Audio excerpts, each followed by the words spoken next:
जय श्री कृष्णा। आइए सुनते हैं साईं बाबा की व्रत कथा एवं पूजन विधि। श्री साईं बाबा की पूजन उसी तरह है जिस तरह हम दूसरे देवी देवताओं की पूजा करते हैं।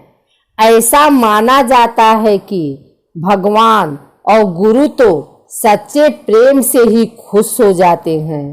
शिरडी साईं बाबा पूजन वो बस यह चाहते हैं कि उन्हें मानने वाला इंसान अच्छे दिल वाला, सभी की सोचने वाला हो।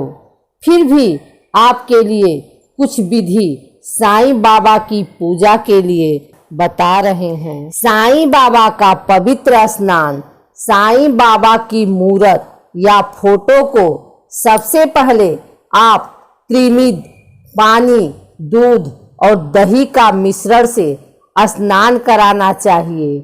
फिर साफ पानी से पुनः स्नान कराकर साफ रेशमी कपड़े से धीरे धीरे पोंछना चाहिए।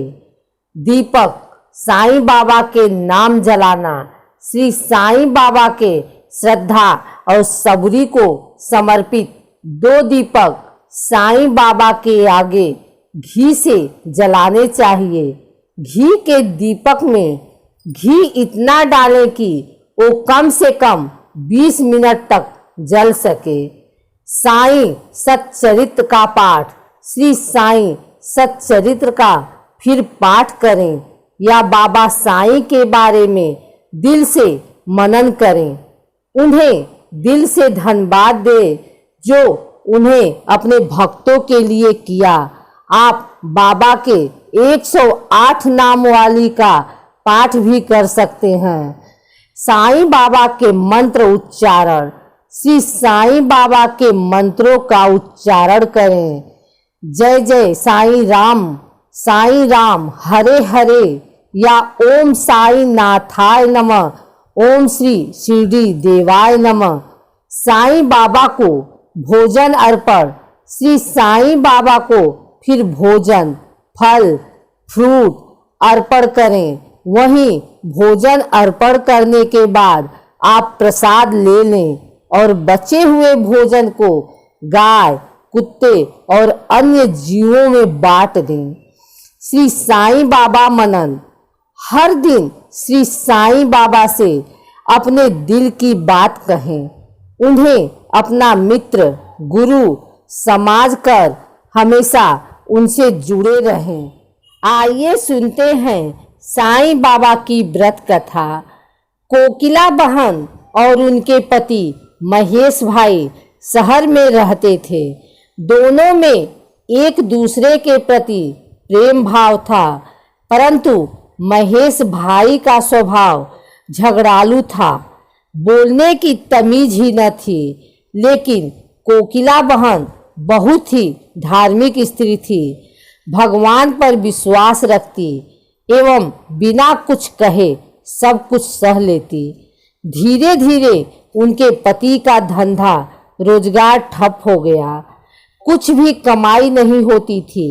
महेश भाई अब दिन भर घर पर ही रहते और अब उन्होंने गलत राह पकड़ ली। अब उनका स्वभाव पहले से भी अधिक चिड़चिड़ा हो गया। एक दिन दोपहर का समय था। एक वृद्ध महाराज दरवाजे पर आकर खड़े हो गए। चेहरे पर गजब का तेज था और आकर उन्होंने दाल चावल की मांग की। कोकिला बहन ने दाल चावल दिए और दोनों हाथों से उस वृद्ध बाबा को नमस्कार किया। वृद्ध ने कहा, साईं सुखी रखे। कोकिला बहन ने कहा, महाराज सुख मेरी किस्मत में नहीं है, और अपने दुखी जीवन का वर्णन किया। महाराज ने श्री साईं के व्रत के बारे में बताया।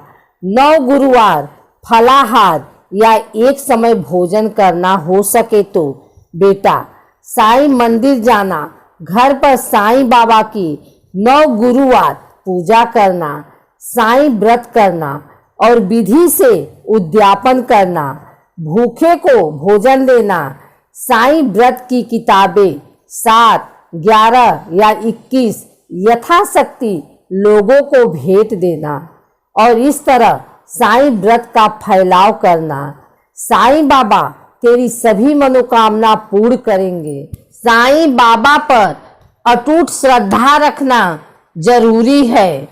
कोकिला बहन ने भी गुरुवार का व्रत लिया। 9वें गुरुवार को गरीबों को भोजन दिया, व्रत की पुस्तकें भेंट दी। उनके घर से झगड़े दूर हुए, घर में बहुत ही सुख शांति हो गई, जैसे महेश भाई का स्वभाव ही बदल गया हो। उनका धंधा रोजगार फिर से चालू हो गया। थोड़े समय में ही सुख समृद्धि बढ़ गई। दोनों पति पत्नी सुखी जीवन बिताने लगे।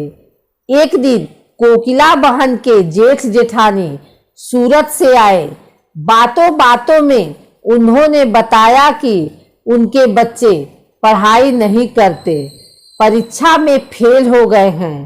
कोकिला बहन ने 9 गुरुवार की महिमा बताई और कहा कि साईं बाबा के भक्ति से बच्चे अच्छी तरह अभ्यास कर पाएंगे, लेकिन इसके लिए साईं बाबा पर विश्वास रखना जरूरी है। साईं सबको सहायता करते हैं। उनकी जेठानी ने व्रत की विधि बताने के लिए कहा। कोकिला बहन ने कहा उन्हें वह सारी बातें बताई जो खुद उन्हें वृद्ध महाराज ने बताई थी। सूरत से उनकी जेठानी का थोड़े दिनों में पत्र आया कि उनके बच्चे साईं व्रत करने लगे हैं और बहुत अच्छी तरह से पढ़ते हैं। उन्होंने भी व्रत किया था और व्रत की किताबें जेठ के ऑफिस में दी थी। इस बारे में उन्होंने लिखा कि उनकी सहेली की बेटी की शादी साईं व्रत करने से बहुत ही अच्छी जगह तय हो गई। उनके पड़ोसी का गहनों का डिब्बा गुम हो गया। अब वह महीने के बाद गहनों का डिब्बा न जाने कहाँ से वापस मिल गया। ऐसे कई अद्भुत चमत्कार हुए थे। कोकिला बहन ने साईं बाबा की महिमा महान है वह जान लिया था। हे साईं बाबा, जैसे सभी लोगों पर प्रसन्न होते हैं वैसे हम पर भी होना और कथा सुनने वाले तथा सुनाने वाले पर अपनी कृपा दृष्टि बनाए रखना।